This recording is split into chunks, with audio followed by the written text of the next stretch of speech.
Ready? I still like the condensation. Okay, I'd like to call the July 8th, 2026 school board meeting to order.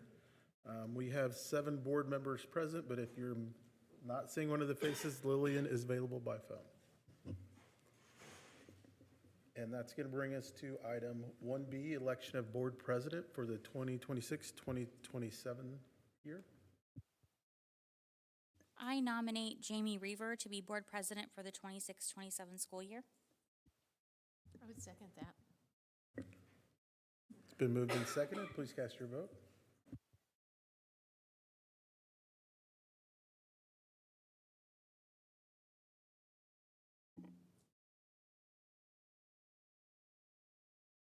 Motion passes 7-0. Okay, thank you. Thank you so much, Art, for your leadership over the past year. Item 1C, I'll entertain a motion for the election of our board vice president. I nominate Lillian Lingenfelter as vice president for 2026-27. Second. We have a motion and a second. Please cast your vote.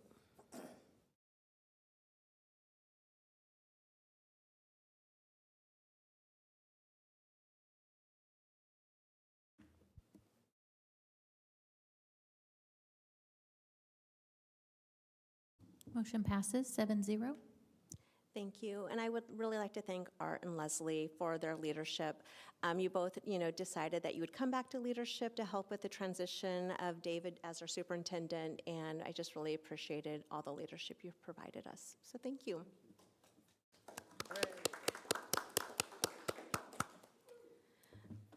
Item 2A, adoption of the agenda. I move to adopt the agenda. Second. We have a motion and a second. Please cast your vote.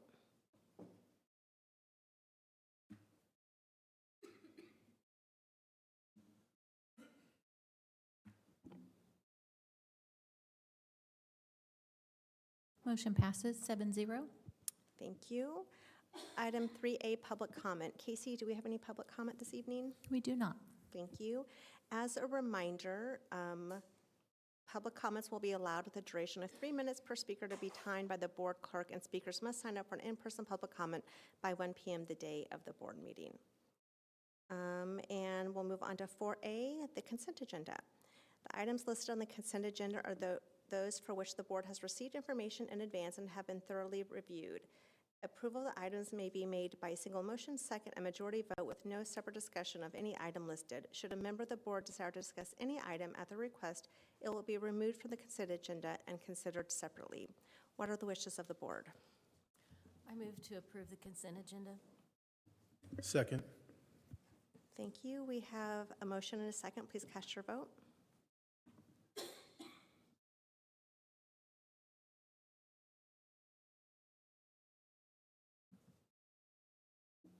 Motion passes 7-0. Thank you. And that takes us to item 6A, the 26-27 pre-K through grade 8 student code of conduct. Good evening, board members. We have been working, the building administration has been working really hard this last year to try and build consistency among buildings, among grade levels, to allow definitions for students to understand what a behavior is called and the possible consequences that go along with it. It will also allow for parents to know so that they know that if I have an office referral for the first time for being late to class, this will be the consequence. There's a lot of corrective teaching and building of responsibility within the plan. It also allows for developmental and grade level appropriate consequences to occur. As Casey scans through it, we start with having some definitions and what the purpose of the document is. It talks about the pre-K discipline that they really are working on getting them school ready. It also goes into a glossary of terms of what is an assigned location? What is corrective teaching? What is timeout, suspension, in-school suspension, out-of-school suspension, things like that, to build clarity for, like I said, the students and the parents. Then we get into individual incidents. We have everything from academic misconduct, which would be cheating. We have battery, dangerous items, fighting, inappropriate touching, dress code violations, cell phone violations, all of the things that students can get in trouble for. We have defined them and also attached, like I said, consequences to the document. What we will do is this will be a document we will bring back every year as we get into it, and we kind of see how things are going, make adjustments as needed each year. So we will bring it back every summer or spring. What we would like to do is ask for you to approve it. If you have questions, we could bring it back next board meeting. What questions do you have? I know I kind of did it quickly, but. I have a question about the two harassment items with the C reference to adult staff. Yes. I'm not understanding why that's in there. Can you explain that to me? Because if it's for students, do we need to have? If a student was harassing a staff okay. member. Okay. It really, and I'm going to knock on wood, that doesn't generally happen at the elementary level. It might possibly happen at the middle school or high school level. Thank you. I think this is a really good document, and I really appreciate the reasoning behind it. I think we've sort of talked that we've known that we've needed something like this. I'm just curious why it doesn't include the high school. The high school has it in their handbook, and we're looking at aligning it with this next year. So we're continuing our work. So like all these same pieces are in the high school handbook and they're just in different parts? In a organized differently. Okay. Yeah, because I feel like most of our inconsistencies, I feel like when it comes to hearings and things do happen at the high school level. And after the elementary principals were working on it, we really found a lot of inconsistencies from building to building. And then also when the elementary comes to the middle school, well, I didn't get in trouble for that at the elementary, but this student did. So we're trying to really hone things in. Yeah, because I think I would make that same argument why the high school should be included in this, because I also know that when you have competing documents, it's so easy for it in this document to get changed, but not in this document to get changed. So just a concern about consistency. And we're going to be working on that next year, on this coming year. Yeah, I wanted to thank you all for your work on this because I've been on the school board long enough now that when students do get in trouble and when parents get animated about their kids getting in trouble, they know when there's been inconsistencies in a punishment in one building versus another versus how this kid might have been treated in this building as opposed to how my kid's getting treated. I mean, we've all seen that. So I think this is good, and it really does put everyone on notice that, here's the chart. You don't have to go, reinvent the wheel. You just pull it out, find the grid, and match. Only thing I would point out, because I had a couple cases involving criminal damage to property, it says that students caught vandalizing school buildings, blah, blah, blah. But then it says felony vandalism is any damage that is caused in excess of 500 and will result in an immediate 5-day suspension. I'm pretty sure under Kansas law that's $1,000, not 500. Okay. And I don't think there's a separate felony a vandalism statute. I think it's all just categorized under criminal damage to property. Okay. But, I'm a recovering criminal defense attorney, but my memory is that $1,000 or less would be a Class B misdemeanor. Okay. So. We can. That's also something I noticed when I was reading through the handbooks. I think one was $100 and one was over $100. So we might need to look at that. I'll send you that statute. Thank you. That would be great. I have a couple questions on page 4. I know that under long-term suspension, it was probably just pulling language from our policy, our board policy. Yes. But who is the chief administrative officer of this district? Because it's listed, but it's not one of our appointments, and so I don't know if that's just old language, maybe? I don't think it's anyone's title. I mean, I know it's not anyone's title, but. Under like long-term suspensions, third bullet point, yeah, Casey, you see it. So, I think that would be Dr. McGehee, but we can make that change. yeah, but I think we need to change our board policy then. Yeah. But then also, I was wondering if, or recommending that we should also include the procedures to appeal to the Board of Education. Yes, we can do Because that. that is part of that policy, and I think if this is all of our discipline information, I think people should have easy access to how to appeal to the board. That's a great point. We can definitely add that. I remember a couple years ago, I had a parent reach out because something had happened to their child, and she really wanted to know what punishment the other student had received. And I had directed her back to a handbook, but, you know, like, I can't speak to whether it's a student's second or third or first offense, but this this is really a lot easier to redirect a parent back to when they have a concern. So Yes. I do like this a lot better. And while there's some board policy reference in this administrative procedure document, this wouldn't actually be included in board policy. So it doesn't go both ways. This is more detail than the board policy would have. Oh, for sure. Yeah. I just don't know if every patron knows to go to like the board docs and to go to the specific board policy to figure out about the hearing. So I just thought we could include it in here just for ease of access. Yeah, and Cheryl knows that my feelings are in line with the board and that we need to work toward getting our 9 through 12 student code of conduct in this similar format.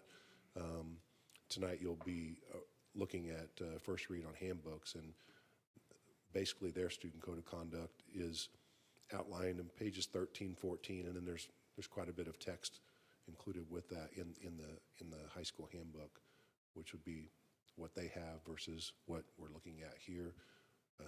I think our goal is over the course of the next year is to work with the high school administration to align their student code of conduct in this format.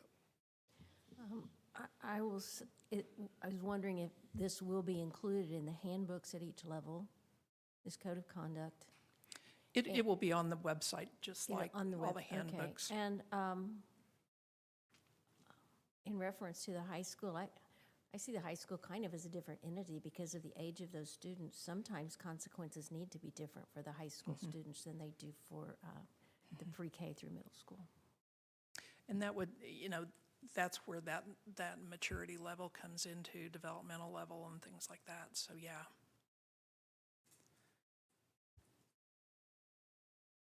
Any other questions? So it sounds like there's a couple of changes that we need to be made, so we'll just table this for We'll bring it back August. in August. Okay. Thank you. Thank Thank you you. for your feedback. Next item is item 7A, Emporia Recreation Expansion Project.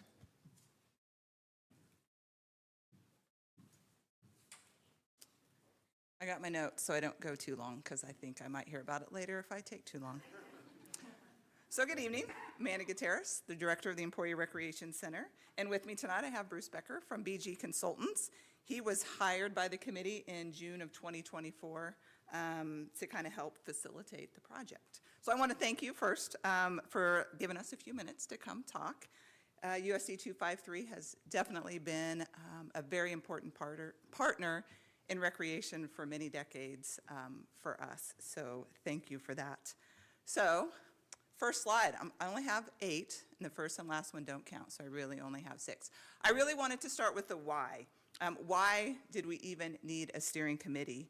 And really that comes down to the Lee Barron Recreation Center. That is currently where we are housed. You can see it's 48,000 square feet. It was built in 4 phases starting in 1977. The building is aged, but it really is a great building. The bones are good, and we're really happy to be there. So the challenge isn't the building itself. The challenge is that we have simply outgrown it. I will give the example of the gymnasium. We have one gymnasium and over 400 kids played basketball last year. But with one gymnasium, if you're doing youth basketball, you can't do volleyball, you can't do soccer, you can't do pickleball, you can't do any other sort of recreation community programming. So every time we have a program in that gym, how many other programs are we saying no to? Because we only have one gym. Our aquatics is very much the same way. We have one pool. It is programmed 100% of the time that it's open. So like right now, there are some days from 6 in the morning till 6:30 at night. We have a certain program all the time. So that's great. We're offering a lot of programs. We have a lot of users. But if you're a lap swimmer who wants to swim laps at 5 p.m. when you get off work, you've missed your window, right? You needed to be there at 6 a.m. or you needed to be there at 11 a.m. So the community has simply outgrown one gym and one pool. So now we'll go to the next one. The expansion history. Guys, the community has been talking about recreation expansion for well over a decade. Actually, 2011, if you want the exact date. We have paused this project many times. There have been other community projects that just needed to take priority. School district bond was one of them. Obviously, we had the COVID pandemic that paused us. There was one more, the recent Tyson closures. So there have been a few times where it just felt like that was the right thing to do for our community to take a pause. So we did do that. In 2023, in honor of the Emporia Rec Commission's 70th birthday, we formed a Celebrate ERC committee, which was a group of people. Anyone was invited to come once a month for a lunch and learn. We met at different places that we program. Well, that committee kind of then turned into the Future Funding Task Force. That group kind of met, looked at everything, then eventually that got to the steering committee. And the steering committee was made up of City of Emporia representatives, USD253 representatives, the Rec Commission, we did have a Lyon County representative, and then we had several community members that were a part of that group. That group, I'm telling you, many, many hours of studying the needs, gathering input, evaluating the options. And just an example, in that time, we did 2 surveys. One had over 800 responses. Another one had over 400 responses. We did 4 community engagement events, kind of all over, that were well attended. So I feel like this group did a really good job of trying to keep the community at the forefront and what those needs were. I'm ready to move on to the next one. So what is the recommendation? It's kind of twofold. One is the Lee Barron, which we'll get to in another slide. But the other one is a new facility located out by the Jones Aquatic Center. With those surveys that I talked about earlier, the 800 and the 400, what we really found is the community wanted more gym space and they wanted more pool space. So you kind of see that here in this blueprint where it does have 2 bodies of water, it has 2 gymnasiums, locker rooms, there's a couple of small community rooms where you could have a birthday party or a baby shower, something like that. Our hope, which we'll talk about later, is we'd like to add a 3rd gym to that. So in a perfect world, you'll see a 3rd gym. If we build it like this, it will be built so that we could add on that 3rd gym. Yep. The reason we looked at a lot of locations, the Jones Aquatic Center got picked for several. One is room for growth. So currently the Lee Barron Rec Center, we are landlocked. To the south, we have a railroad track. To the east and west, we have an underpass. It sits on 2.4 acres. Just for reference, Mary Herbert sits on 3.6 acres. The old Lowther building sits on 4.2 or 4.4, depending if you want to count the houses there in the corner. But with kind of the community needs of gyms and pools, it really felt like 5 acres at minimum is what was needed. So finding 5 acres in the middle of town was really, really difficult. So Jones Aquatic Center has that space, and it has room for growth. It is also currently owned by the city, so no acquisition costs. We don't have to pay to purchase it. The infrastructure, it's ready. I should say site work, right? It's pretty much ready to go. We're not having to pay to tear down a building. It already kind of has some of the underground infrastructure that we need, water and utilities, and it does have a shared parking lot. So that was some of the reasons that the Jones Aquatic Center was picked. I also want to say, as a programmer, the hardest group to program for, middle school and high school. And this location would put us right by the middle school and the high school. So I just think a lot of opportunities to program for that age group. Moving on, Lee Barron Rec Center. So one thing we really learned from the community is the value and that they really wanted to keep the Lee Barron Rec Center. So of the project total, gosh, close to $6 million is going to go into the Lee Barron.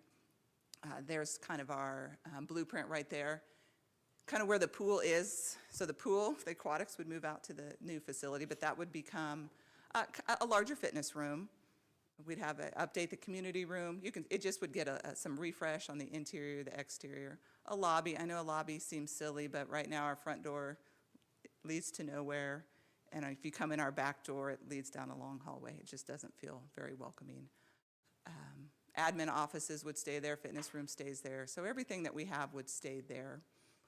And in the future, we'd really love to turf. If we can get that third gym, we would really love to turf this gymnasium and have indoor turf. Indoor soccer would be used year-round, I think, in our community, and for baseball and softball. So definitely a big part of our plans. That building has served this community for a long time, and with these improvements, would continue to serve it. I'm ready. I'm moving on. Okay, project cost, and I probably should have put project cost / funding on this one. Here's what we want to do: a sales tax, a 1/4 cent sales tax, not a property tax, sales tax. No one jumps up and down when they hear tax, ever, but sales tax with City of Emporia, 30% of what they receive in sales tax money comes from visitors. So in theory, 1/3 of our project cost is going to be paid for by people who live outside of this community. But a 1/4 cent sales tax over 20 years would bring in about $24 million. So that's kind of what we're aiming for. BG here and this group kind of presented 3 options. So option 1 was closer to 21, 22 million, but it only has 2 gyms and it only has 1 body of water, and it didn't have the indoor turf. Option 2 was closer to that 24 million. We do only have the 2 gyms, but we do have the 2 bodies of water, and we still don't have the indoor turf. And then option 3 was everything we'd really want: 3 gyms, 2 bodies of water, and indoor turf. The committee did choose option 2 for that 24 million, just because we know that's what a 1/4 cent sales tax would get us. We are going to continue to work to try to get us up to that 28 million, through some grants and other things. But the committee did choose option 2.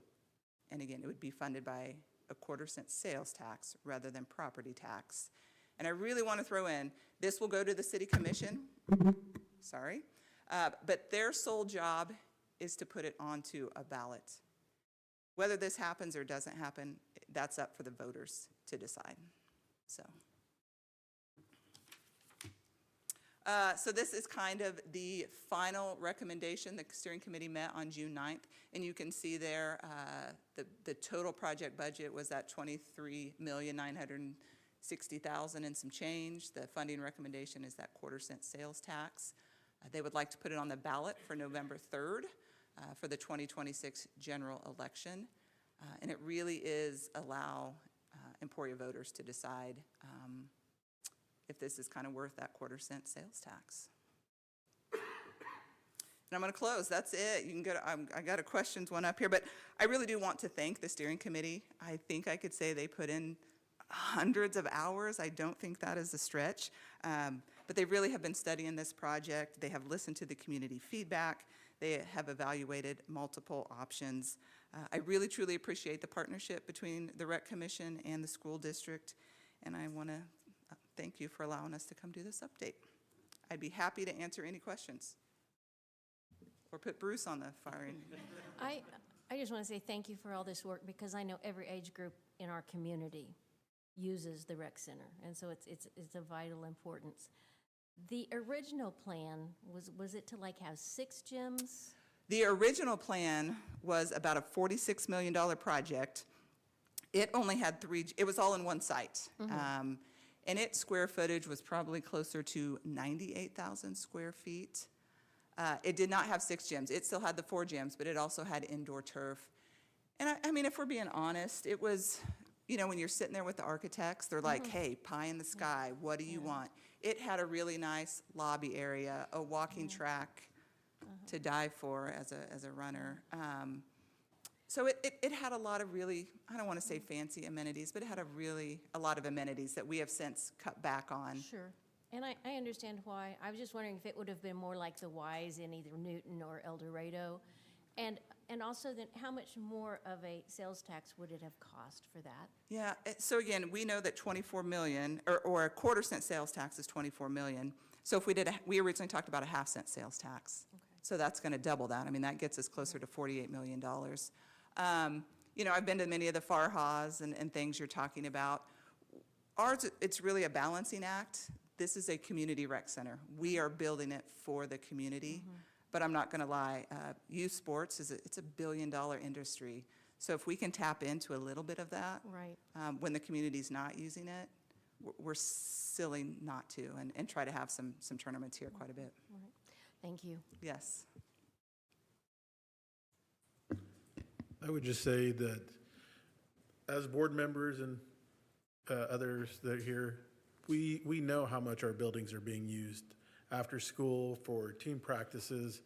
And in my mind, a facility like this, if it were to pass, takes some pressure off us and gives kids other places to go. And, you know, I think the district has done a great job being that place for youth sports in our buildings and in the evenings. And I think you can drive by most schools in the evening and there's somebody in there.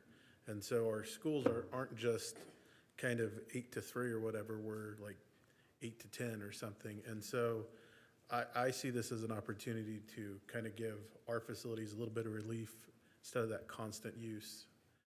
So just want to add that. And Yeah, just as someone who uses the rec center, I'll say there's constant use down there, especially when basketball's going on. Yeah. I just want to thank you all for your work on this, because this has been kind of a multi-year saga for us, because then, you know, pandemic and then job loss in the community, and then it kind of kept getting stalled forever. One thing I really do want to draw some attention to is how the steering committee and the rec and all of these partners who created this really did listen to the community and the community feedback. You know, I was one of the people who wasn't too keen on just getting rid of the Lee Barron Center, and there was so much community pushback on the idea that that was going to go. That was going to go away, and then it was all going to be at the Jones Aquatic Center.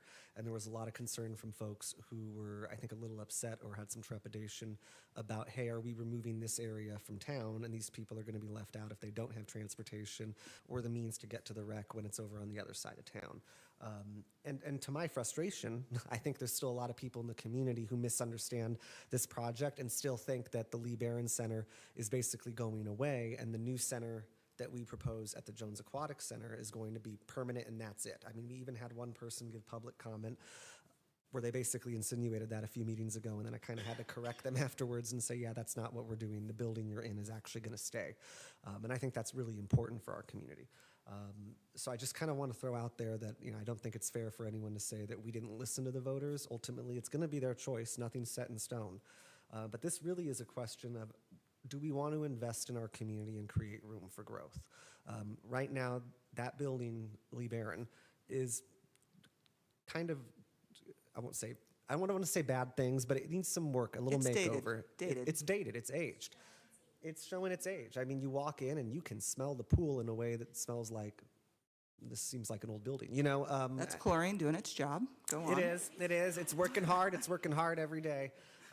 But, you know, I just wonder sometimes looking at how small that building is and how small the, like the gym space is. You know, how many more people would come there instead of, say, Genesis, which, by the way, has very predatory practices when it comes to their billing and membership.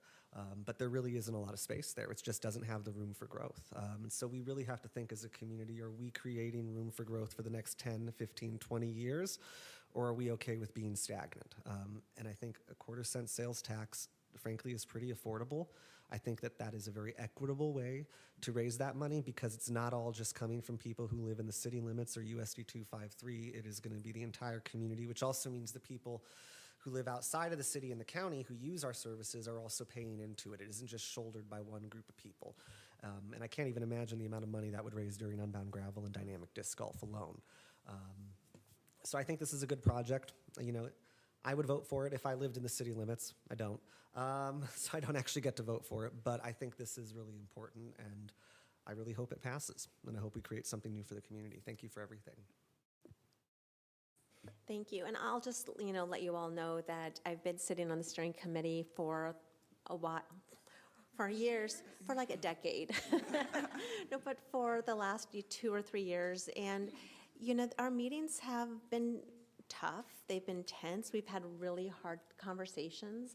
And so I think that just really is indicative of bringing different, entities together, and to know that we're willing to ask the hard questions and push back on each other, so that way we ultimately get the product we wanted. And, and we did listen to the community. The community helped us dream about, the first iteration of the building. We were all so excited for that. They helped us choose the first location. And then when things started to get tougher in our community, we also heard them say, we need to pull back. So the community's really been involved in this process for the whole duration of it. And I'm excited for them to actually vote on it this November. One question I did have, when will the city vote on whether or not this will appear on the ballot? I don't know. It'll either be August 5th or the 19th. So in August. Okay. I just don't know which one. Okay, thank you. Are there any other questions? No, I will just say a lot of, what Art said definitely echoed.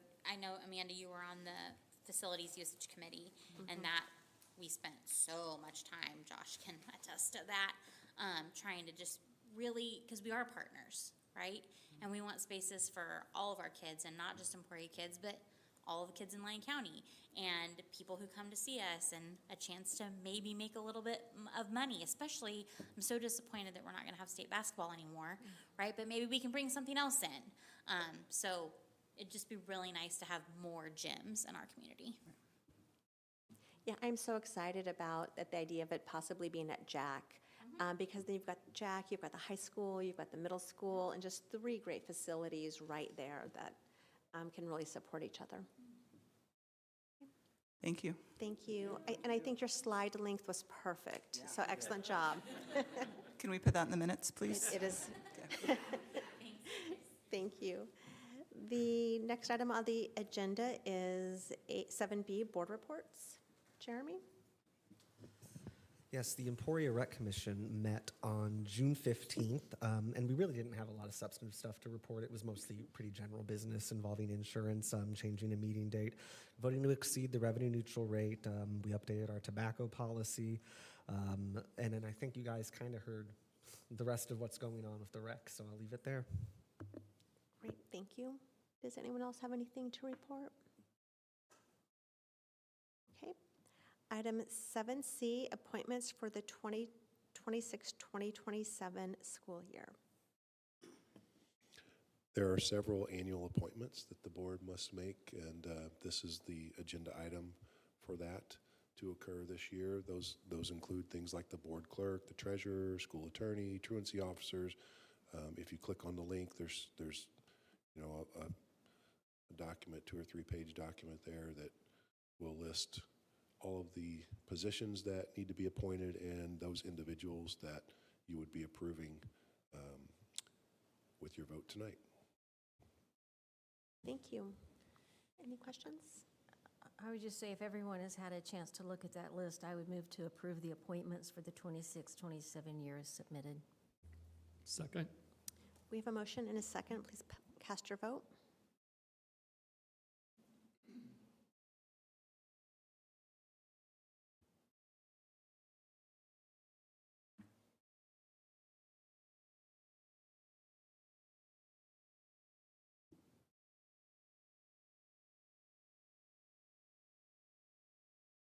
Motion passes 7-0.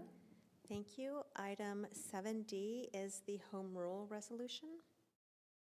Yeah, this is another annual resolution that basically gives the board the authority to make its own policies and not just be bound by those things that are in state statute. Of course, the way that we operate as a school district needs to comply with state statute, but this is basically what I would call the local control resolution. Thank you. Any questions? I move to approve Resolution 2026-8 Home Rule for 2026-2027 as submitted. Second. We have a motion and a second. Please cast your vote.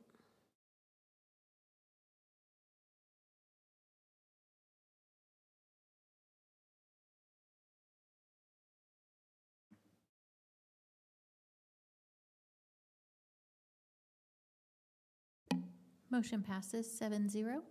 Thank you. That takes us to item 7E, board policy update. Dr. Mickelson will come up and walk you through. I think there were some limited little revisions since the last time we showed this to you.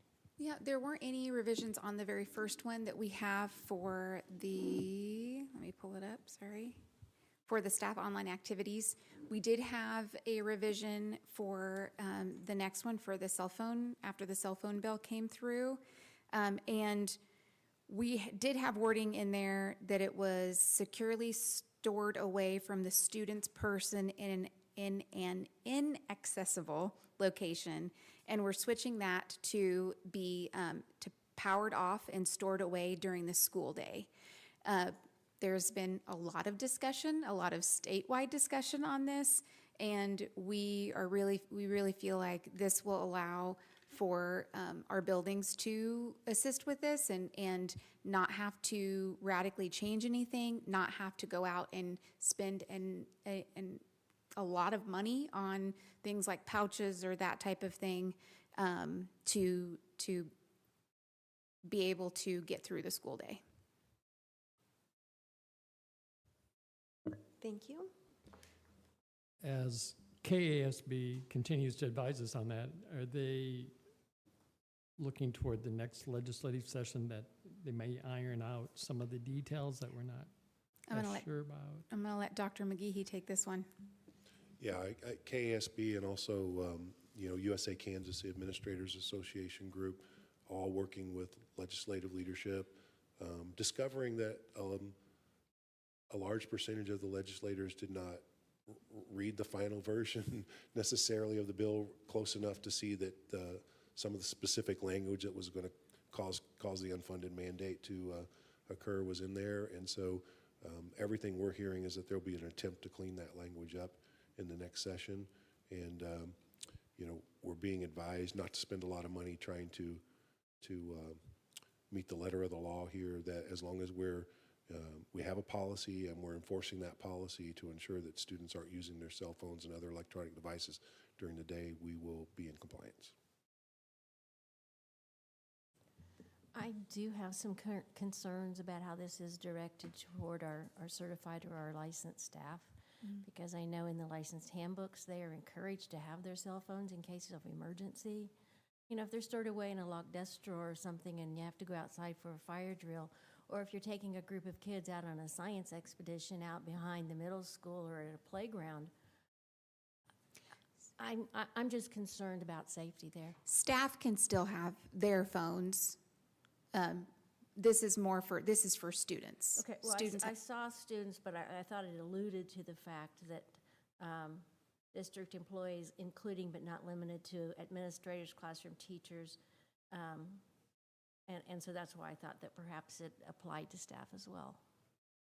The policy itself is applying to our students, but we are going to be verbalizing and communicating with our staff that we shouldn't just be generally having our cell phones out on the playground during playground supervision. We shouldn't just be getting them out in front of students for no reason other than personal or social media or things like that. That they should be reserved for use, work-related, emergencies, those sorts of things. I agree with that completely. I just don't want them to feel that they are not supposed to have them with them because if an emergency arose, they would need to use it. Absolutely, yes. Yeah, they're expected to have them on them. We just don't want them to be out scrolling, while they're supposed to be watching, observing students and that type of thing. Yeah, and I share a lot of those concerns. And generally speaking, the legislature's already made their vote and it's already done. When we live in a post-Columbine world, I'm often concerned that, okay, if none of the students have phones, and something happens, are we inhibiting the ability to call emergency services and first responders? Because, that's kind of what keeps me up at night, is that one day I'll wake up and that thing that happens in other schools we hear about on the news will happen to our schools, our kids, and our staff. One thing I would say, though, is that, we've heard these rumblings that, the legislature, we're going to try to get them to clean it up later. That's putting a lot of faith in the Kansas legislature. I do not think for a single second these people won't lose interest by the time the next session comes around. That's very plausible that this is the baked goods and this is what we're going to have a couple years going forward. I have faith in the goodness of people. I just don't know about faith in the productivity of the Kansas legislature, and I will leave it at that. As long as they're okay with the way we're implementing the policy, we don't really care whether they actually go back and address it or not. But yeah, it would be nice for them to clean up the language, but I agree it might be a stretch to get them to do it. Are there any other questions?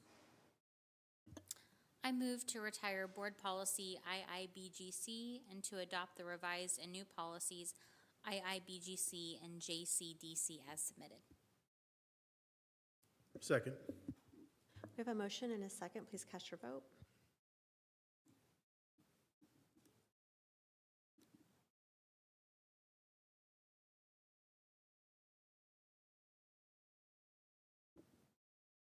Motion passes 7-0. Thank you. Item 8A, notice of revenue neutral rate intent. Looks like Kate's going to come up and handle this one.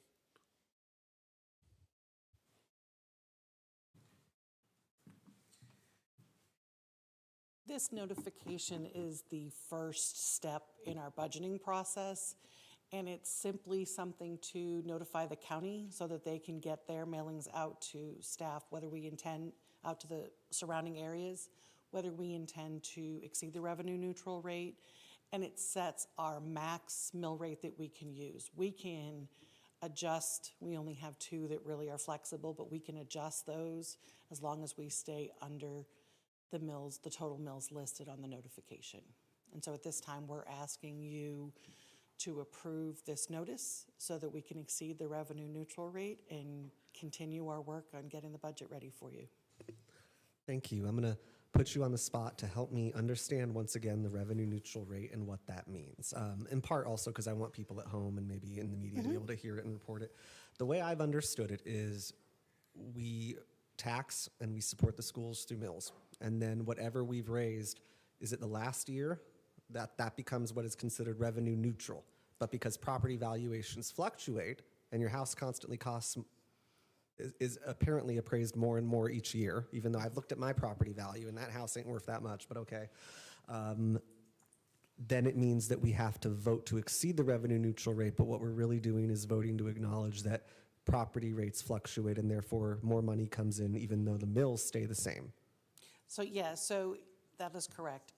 We get a notification every year that says what they're estimating the assessments for the upcoming year are going to be, and they tell us, based on these assessments, if this is correct, this is the mill rate that will raise the same dollars that you raised the year before with your budget. And then moving forward, we see if those numbers stick and if that goes. So that's where the revenue neutral is keeping your revenue neutral with the year before, or are you going to raise more dollars? So we're not necessarily changing the mill rates. There's a minor possibility of a change, but those mill rates raise more dollars each year. Yeah, and that's, it just seems kind of like the legislature is trying to create a paradigm that makes it look like you're raising more money and you're taxing people more, when in actuality you're just voting to do what you've always done and not change anything. But we're also required, like we also have a minimum. Yeah, And our minimum already exceeds the revenue neutral rate. right. Is that not correct? That's what we were told when we first started having to do this in what, 2021? Remember, like we had a minimum mills that we had to implement as a district, and that bare minimum that we have to do exceeds the revenue neutral rate. So when the legislation first was passed, you're right, the 20 mills for the general fund that go to the state to help fund, those mills automatically exceeded every year because statute says that. They have, I believe, changed the law since then, that if the only one you're exceeding is the general fund, that does not constitute exceeding the revenue neutral rate because it's guaranteed by statute. Well, thank you for making that clear a little bit. I pleasure. appreciate you working through that verbal gymnastics with me. I move to approve the notice of revenue neutral rate intent for 2026-27 budget as submitted. Second. We have a motion and a second. Please cast your vote.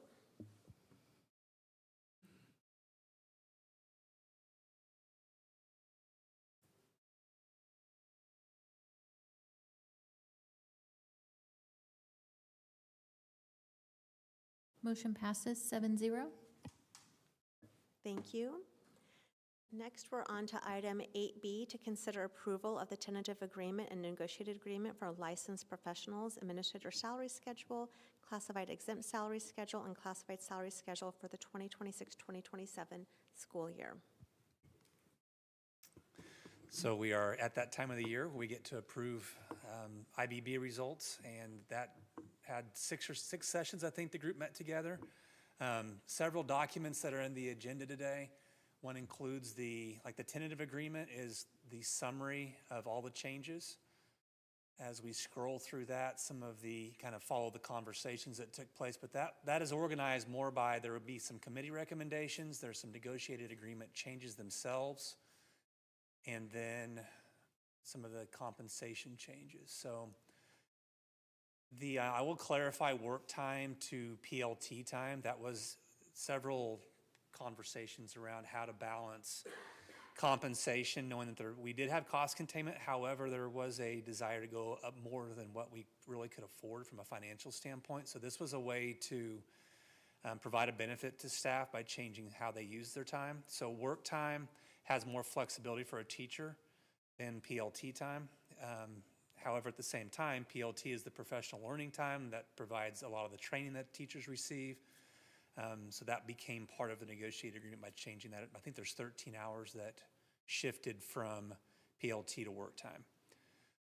So that was fairly significant from a change standpoint. When you look, maybe the financial piece wasn't massive with that, but there were some internal changes that need to take place in order for that to work right. Besides that, there's a list of who was on the committee. Thank you to those that did participate and worked through that. I think the vote, this was finished in mid-June. I think it goes out to a vote to the staff and to the IBB members to come back with a vote, and that was approved a couple weeks ago. So, any questions? I'll just add, I think we had some really good conversations. I really appreciated that everyone came to the table recognizing that, we just didn't have the budget to do what we had done last year or the year before in terms of the base. So I think getting creative really helped. And I think at the end of the day, everyone walked away from the table really feeling like we had come together on a good package. I would agree. I feel like it was like a little rough, a little scary at first, and then we all worked it out, and everybody walked away just really like in a good place. Everyone was really agreeable to everything. I never got the impression that anyone was super mad or felt cheated out of anything. They were really happy about the addition of the bereavement days. It was a good process this year. So then I'll motion if you want me to. Well, I do have a awkward question. So we are approving salaries and just, moving like everyone up the base and the bump, but we also haven't really done anything for Dr. McGee's contract. We have to approve him also, and I don't think he's in this package. So is that right, Casey? So should we do that at the August meeting? Since his is a 2-year contract, we don't have to. Sometimes we do include him in this, but unless we Okay. specifically include him, we do not have to. Okay, I was just looking at the administrator's salary, and so I just want to make sure that his is definitely included in this too. Like, he'll get the same bump or no? No, He won't he get is the bump at all? special, so we would have to add him separate. Okay. Did we? Okay, great. When did we do that? Did we take action? Okay, Yeah. okay, great. I actually shared with the the folks during the whole cost containment process that that I was happy to take my salary into a second year and not take a financial increase. And I do appreciate the slight adjustment you made to some of my leave time for next year. We just didn't want to forget you, so. Okay, go ahead, Leslie. No, I wasn't ready. I move to approve the negotiated agreement and tentative agreement for licensed professionals, administrator salary schedule, classified exempt salary schedule, and classified salary schedule for 2026-2027 as submitted. Second. We have a motion and a second. Please cast your vote.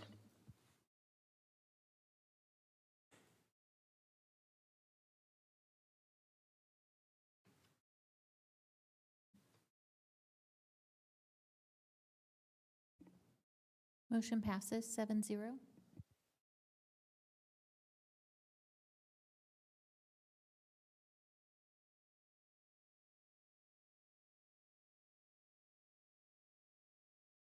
Sorry. Next item on the agenda is item 8C, licensed staff handbooks for preschool, elementary, Emporia Middle School, and Emporia High School for the 2026-2027 school year. This is the first read. So this is always a task. Lots of different handbooks, lots of different moving pieces, lots of different people to make sure that we include, and then also just throughout the year, just trying to make sure that we align all of the updates, changes to negotiated agreement get put in. So you'll see the majority of the changes. Of course, you have your academic year changes. We also just wait until we're all the way done to add in the page numbers because all of that changes. So that's honestly, Lika and Anna and I just sit down and just update those after the fact. The majority of the changes across the board for the licensed staff are the changes for the bereavement leave. So we wanted to make sure that any reference to the 7 bereavement days that was there previously was switched out with the now 5 bereavement leave. So you have the 5 days, and then if you exceed that, you are to use your chargeable leave. So we switched that information out. In the high school staff, licensed staff handbook, we removed reference to the Flint Hills Learning Center because they are going to now be housed in the high school. We're not going to be utilizing that space eventually. And then we also removed the bell schedule because that is housed in a different location, and there's reference to that the high school does. We also removed specific names. That's something that we didn't feel was necessary. There was reference to Irma in there. You know, I mean, we made sure that that position's title was there, but as reference to a name, everybody should know who those people are, and if not, then they can find somebody who can refer them to whoever that person is in that position. For the pre-K 5, again, academic year changes for the table of contents and then the bereavement leave piece as well. So that's for the licensed staff. Any questions about those at all? I have a question, and it's going to kind of filter to all of the other handbooks Okay, as well. yeah. But under chargeable leave, we define immediate family. And then under bereavement, we could just say family member. And I'm just wondering if we are using the same definition for family member and immediate family member. Great catch. Yes, we need to. Yes. Okay, thank you. I will make note of that, and I'll get that changed in all of them. Yes. That's why you need many, many eyes on these. I'm here for you, Erica. Thank you. So is Casey. Casey helped me out in some other areas. What other questions on this one? Okay. Yes. Okay, I'm up here for a while.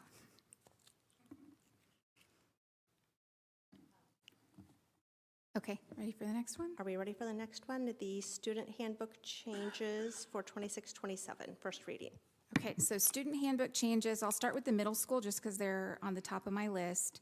So middle school was it was just a mess because it didn't match, it didn't align with the pre-K 5, and it didn't align with the high school. Those were very similar in format, and so honestly, we just took the formatting from the high school and we made sure that the middle school mirrored that. So the document that you see, I'm going to update, we updated the changes, but for this, I just wanted to make sure that that was referenced, that we wanted to make sure it mirrored, and it looks same across the district. The other piece that changed was the discipline section because of what you approved, or what will be approved at the next meeting after those changes are made. Teaching and Learning makes those changes. The other piece we wanted to make sure was included in there was the cell phone piece, and so that's in there as well. Just making sure that the stored away portion is in the student handbook. Any questions on the middle school one before I just noticed something that kind of stood out to me. On minor infractions, it says cell phone violation. And then on major infractions, it also says cell phone violation. Okay. And I think that's a little misleading. Mm-hmm.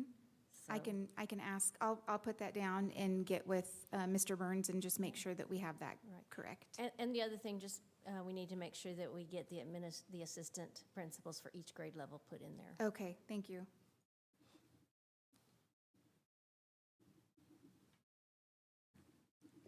I have a question. Under some of the truancy changes, it talks about interventions, and there was some changing from will to may. So like it says 5 unexcused absences per semester and or 25 blocks. Now it would say student may. Previously it said will be assigned 1 Friday night school and parent contact will be established. Truancy letter would be sent home. 7 unexcused absences, same things. It has that will now being changed to may language. And can you just educate us why that changed? What was the impetus behind that? I'm not sure. That was the administration update from Mr. Burns and his assistant principals, but I definitely can take that question back and get information for us. Yeah, I'm just curious what that. Why, I'm so sure there it was a good changed reason from for it, will yeah. to may. Yeah, I'm sure there's a good reason for it that I'm not thinking of in terms of application and practice, but I'd be curious to hear more about that. Yeah. Okay. Any other questions? Okay, the next one, so let's do the elementary one here. The elementary pre-K 5 student handbook. We updated the year, updated the elementary principals, because we have a few changes there, and then again, made sure to reference the cell phone piece there. So no major changes. And then the high school, that's where we have more of the changes. We made sure that a lot of the policy changes were included in there, so change language to match policy updates. There are some changes to the change students and families tab to district menu. There's some things there in seclusion and restraint. A lot of them are referencing student code of conduct. So as Dr. McGehee referred and Ms. Leeds referred to earlier, in the student handbook for the high school, there's a separate section for all the disciplinary things in there. They also changed will to may, so I'm sure, I don't know, if we can, I'll ask the high school as well why they changed will to may for the truancy pieces.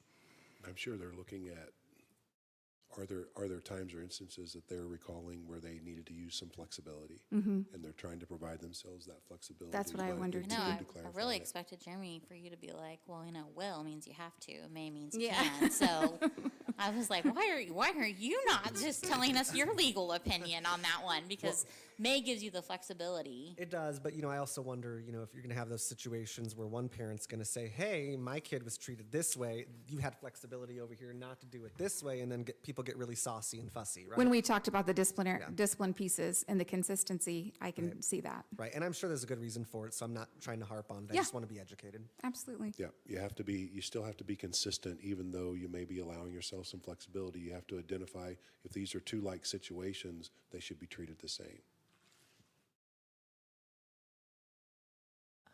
I have a question under the penalties for weapon violations. And I had to look up, I had to do some research on what an air gun is.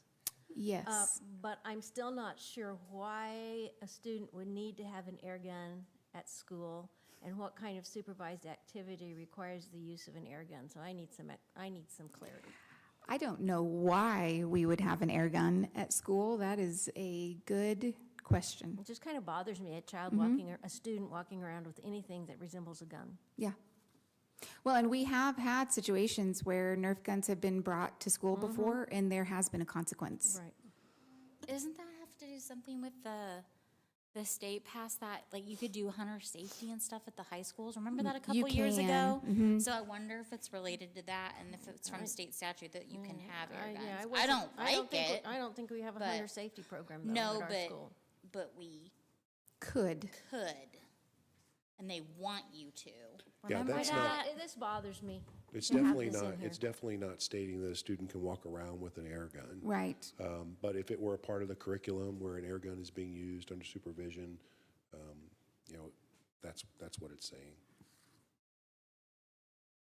That's what it's intending. Yeah. I understand the intent. It also makes us responsible if a student is walking around with an air gun and someone thinks it's a real gun. So. We don't have the program currently, so it wouldn't be any issue to try to revise it or take it out. Yeah. I think there actually is, because I asked Gemini, I cheated. I think there is a statute specific about school districts and air guns, 726134. So that's probably where that language is coming from. Don't quote me on that. AI can get things wrong, but that Say might that be where number that's again coming for me, from. Jeremy. I think it's KSA 726134. Okay. Which I'm going to go look up now because lawyer. I did want to, before we got away from this item, I'm catching up to Barg's question about cell phones. And like under the minor infraction, it just says cell phone violation, right? So that's like someone getting their cell phone out when they're not supposed to. And down under major infraction, just to stipulate that if you actually got your cell phone out and took it to a locker room, a bathroom, made an inappropriate recording, which it has more language like that after it under the major, then that would be more of a major infraction with a cell phone. So there are more than one types of infractions that you could have with a cell phone. I think that's what that's trying to delineate there. I understand that, but I also understand what the legislature did to us that said no cell phones. Absolutely. So, And so if you have your cell phone out, you're in trouble. It's right. But first time, it's probably a minor infraction, put it away. But if the first time you have it out and we catch you, you're recording someone naked in a locker room, that's a major infraction. I think that's Gotcha. why it's there. Thanks. Any other specific questions for the high school? Okay, let's go on to the athletic and activities handbook. So athletics, I'll do athletic first. Obviously, change in the year, added esports, that addition was made, changed name of one of the athletic directors that was referenced in there. In this, Mr. Welch felt that it was important to keep the names of all the athletic directors because those are different for the other districts that are on that, that are in the athletic handbook. And then we removed the CASHA projected calendar because that had changed. Added change when parent guardian takes a student home after the event. That process and protocol has been updated, so made sure to have that information. And then updated locations for AEDs were included in there. As far as activities, most of the changes were updating either the sponsors or the clubs that have been removed entirely. Again, added esports, and then if sponsors need to be changed, those were the updates there. Any questions on the athletic handbook? So on the AED locations, is there also mention anywhere of the portable devices? Because don't we have We do. travel devices? We do not, yes, we do have travel devices that go with Bo and Heather Cole. Yeah, I And guess then I- we have, It wouldn't show up under locations, but I don't know if we should we could have include- something in yeah, there about our about portable who devices? and maybe not who, but where, like which offices have those. Yeah, that's a great idea. Okay. Anything else? Okay, we'll move to the activities. Then the next ones, we'll do admin first. Casey, you're doing a great job following me. Oh, did you do activities already? Yes. Oh, okay. Yes. So admin, in the admin handbook, we always update the holidays because of course we have holidays that happen during the year that we need to make sure that we are taking our days on the holiday or when those holidays are observed. We also made the change for catastrophic illness pool. That was a request from the members of IBB to switch out the name from personal illness pool to catastrophic. And really that was specific to what that pool should be used for.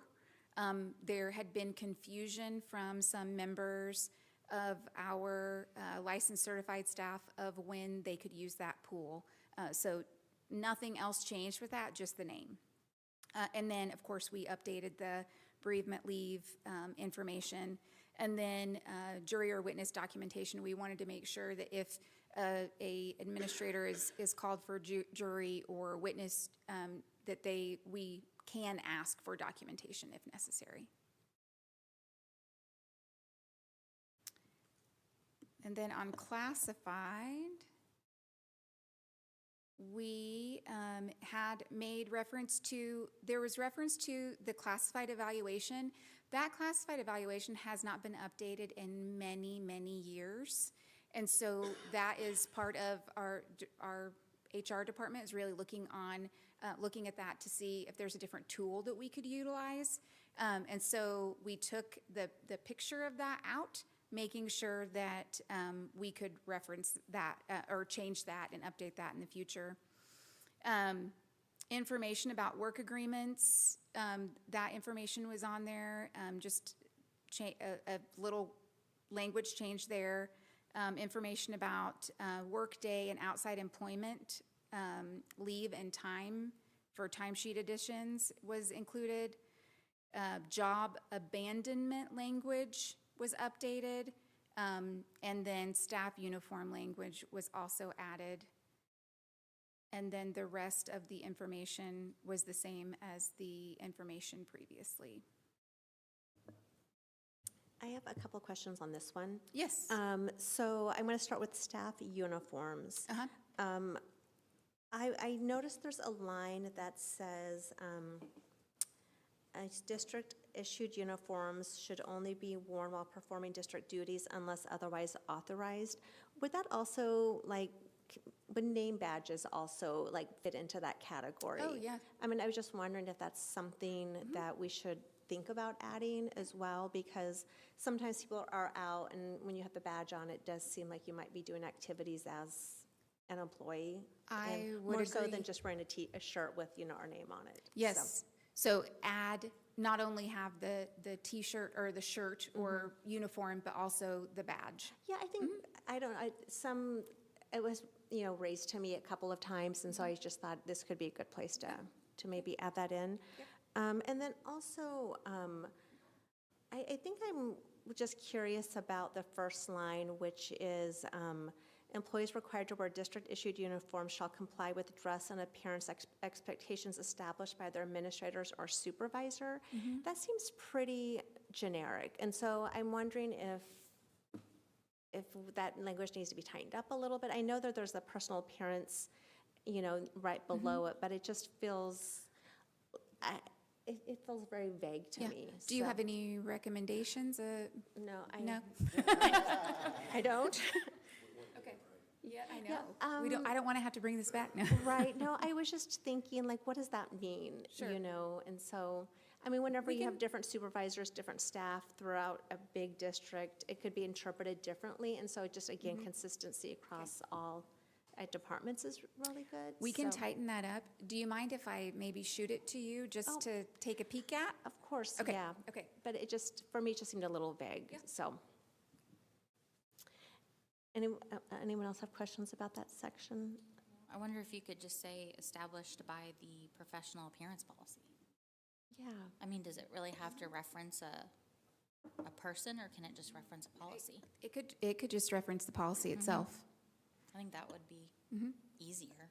I think so. If everyone's amenable to that. Yeah, I think what you just don't want is for someone to be in a position where you're being held to task for something that isn't defined or written down, and then Yeah. you get that argument of, well, you never told me, how did you tell me, what type of notice did I get, and, right, kind of evading that, I think is what we're getting at. It's like the same argument for family versus immediate family. You like, Yes. just to tighten it up, so there's no question. Okay. Because like jeans could be okay over here, but not okay over here, and so, And we do notice that as Yeah. we walk around to different schools, that there is a difference in professional dress, what professional dress means, so.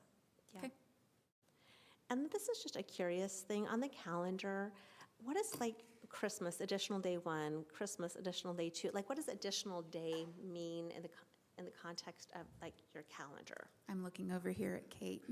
Kate, can you come up and, I'm phoning a friend. This is Using a for, life this is now. for the business, this is for the business department things. So they were allocated that way because it's not just Christmas, it's Christmas over that winter break period. It's the day of Christmas, New Year's, and then 4 days in between. And it adjusts a little bit depending on what day of the week things fall on. And you will see the same thing for like 4th of July. 4th of July is one day, but the holidays are divvied out for, based on 4th of July, it's 1, 2, 3, 4, 5. So, Is there a better so way that's we that's can- pretty easy. So that's good. So I guess part of it, like I remember hearing something once like MLK Day and President's Day, you don't get off those days because you get them off like these days. Is that right? So is that where the whole additional, is that what it's referring to also, kind of? Okay. Okay, got it. Thank you. You've got 2 lifelines left. I know, oh my gosh, I'm gonna stress out here. Any Okay. other and- questions about that one? Okay. And then the last one we have is for the subs, and luckily there are very minimal changes. We removed the directory and the BOE just because we can find your information on the website. There's other places, and then we did add a pathway for Greenbush. That is a pathway that we have had subs use and utilize, and so we just wanted to make sure that it was referenced there. Any questions about that one? Okay. Thank you very much. I'll make those changes. And the next item is item 9A, Superintendent's Report. Yeah, just a couple of items. I wanted to reference our summer meal program that's ongoing and being run by our food service department. Those free meals will continue through July 31st for children ages 1 through 18 at the middle school and at William Allen White. We serve those from 11:30 a.m. to 1. But I really just wanted to share how awesome the food service team has done in providing for our community's children this summer. The 24 members of our food service team that have served meals have already served 18,000 meals this summer, ensuring that our children in our community have access to nutritious meals while school's not in session. So a big thank you to everyone that's been involved there, and appreciate the board continuing to support that. That people line up and take advantage of that opportunity. And then secondly, we were alerted by the State Board Administrative Review as far as Logan Avenue Elementary closure goes. That review has been complete at the State Board level. They had a designated hearing officer, one of their attorneys in their Office of General Counsel, review all of that information. I just included some things that were reported back to us. I didn't include the entire report, but that petition that was turned in included several concerns regarding the decision-making process, ultimate decision to close the school. Some of the things that the community's petition noted was limited transparency, failure to evaluate alternatives, the impact on various populations, transportation, lack of community representation, fiscal health discrepancies. I went ahead and quoted some of the information that came back from the administrative review. The designated hearing officer stated that it would be difficult to find that the published reasons for the school closure, which include declining enrollment and the district's declining fiscal health, to be unreasonable. Other Kansas school districts are facing those same concerns and addressing them in their own way, including closing those schools with either the lowest enrollment or the highest operational costs. Here, Logan Avenue Elementary appears to be the school building with the lowest enrollment. That conclusion is supported by the school district's publicly available information, as well as by the data included in the presentation presented by myself at the public hearing. It also appears, based on slides shared during the public hearing, that the school district considered transportation concerns, which, if you'll recall, we ended up identifying some hazard crossings, and we're providing transportation. Therefore, based on the totality of the circumstances, closing Logan Avenue Elementary at the end of the 26-27 school year is a reasonable action. So the statute now will require us to have another public hearing. There's no time frame set on that, and since we've just received this today, I don't plan on recommending that time frame tonight. We need to work on that. I'll work with board leadership on trying to develop that time frame. But and what I would like to do, based upon this report, it said that one suggestion that we could do is provide more information about where our budgetary numbers came from with regard to this, and so started working with Josh today. So we'll make sure that we include some more information with regard to the budget, because we want it to be transparent. Our budget is published. Our budget summaries are published on our website, and we shared a whole lot about our budget through cost containment, but not everybody was on the team, and not everybody jumped in and looked at the available folders and so on that we provided to the public. So we'll want to reiterate some of that information. So we'll work with Casey and the board on scheduling the required 2 notifications that we have to have for a public hearing in the future, and then following that, get it on a board agenda. It might be September before we end up getting this on an actual board agenda to vote, to either affirm or do something different than the board has decided in its first resolution. Thank you. Are there any questions or comments? Okay, item 10A, future board calendar dates. Our next, on Wednesday, August 5th, we'll have a board work session on our budget. On August 11th at 10:30 a.m., we will be attending convocation at Emporia State University. Our next formal board meeting is Wednesday, August 12th at 6 p.m. here at Mary Herbert Education Center. And on Wednesday, September 9th, we have a board meeting at 5:45, where we will also have our hearing on the budget and revenue neutral rate here at Mary Herbert. I'll now entertain a motion to adjourn. So moved. Second. We have a motion and a second. Please cast your vote.